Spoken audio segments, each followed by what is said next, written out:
producing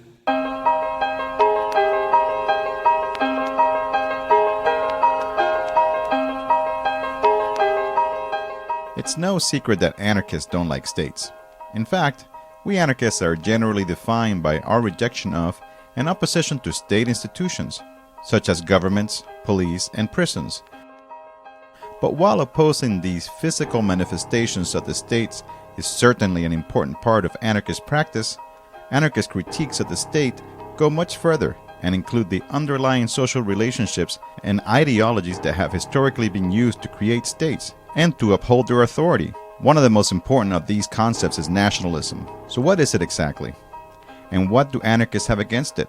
Well, basically, nationalism is a kind of social glue that holds together people of different ethnic, tribal, linguistic, religious, and cultural groupings into a single defined population, linked to a specific geographic territory. The problem with nationalism is not necessarily that it's a glue. There are plenty of examples of organic nationalism, based on shared culture, language, and history, and in fact, many anarchists have been heavily influenced by and have even participated in struggles motivated by nationalism, such as the resistance waged by indigenous nations against their colonial oppressors, or the establishment in 1929 of the Shinmen Autonomous Zone by Chinese, Korean, and Japanese anarchists fighting against Japanese imperialism. The problem with nationalism lies in its tendency to mask social contradictions among a population, thereby allowing for the reproduction of hierarchies, which in turn end up producing a new state structure, which is another way of saying that nationalism is a force that groups people together in a way that tends to maintain the division of the human race into competing states. In countries with strong state institutions, nationalism is more commonly referred to as patriotism, and everyone is conditioned from a young age to believe that loving your country is one of the most important, natural things you can do. In school, we are forced to stand every morning for the national anthem and taught a heavily sanitized version of our nation's history. We even celebrate its birthday every year, with fireworks no less. Because nationalism is so ingrained into our lives, customs, and beliefs, many people will be surprised to learn that it is a relatively new thing. While some countries, such as China, have existed as a more or less unified territory for thousands of years, others, such as Italy, have been around for less than 150. And lots of states are even younger than that. For most of human history, nation-states simply did not exist. Instead, the world was split up into city-states, ruled by kingdoms and empires, whose borders were in a constant state of flux. Back then, most people lived simple lives as farmers and had very little contact with what we now understand as the state. And because languages were mostly passed on orally, many different dialects flourished and existed side by side. Although nationalism emerged in different parts of the world at different times, the development of the modern nation-state is often associated with the early development of capitalism and European colonial expansion beginning in the 16th century. The race to plunder the world of its land and resources kicked off an intense competition between kingdoms in Europe, leading to the proliferation and gradual consolidation of states with clearly defined borders.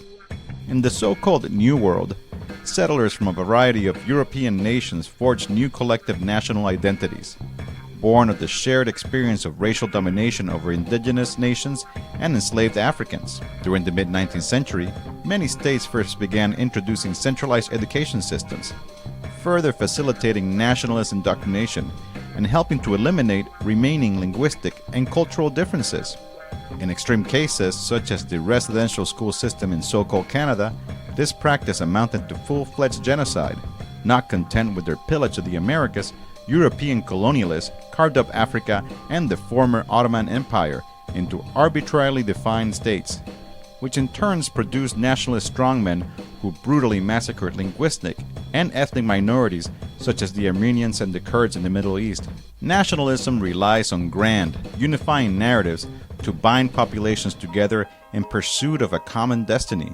Whether this assumes the form of the individualistic pursuit of the so-called American dream or the Nazis' pursuit of the Third Reich, whether the heavily militarized ethno-religious protectionism of Israel or the totalitarian self-reliance of North Koreans' Juche, nationalism provides an ideological framework for the manipulation and social control of large groups of people.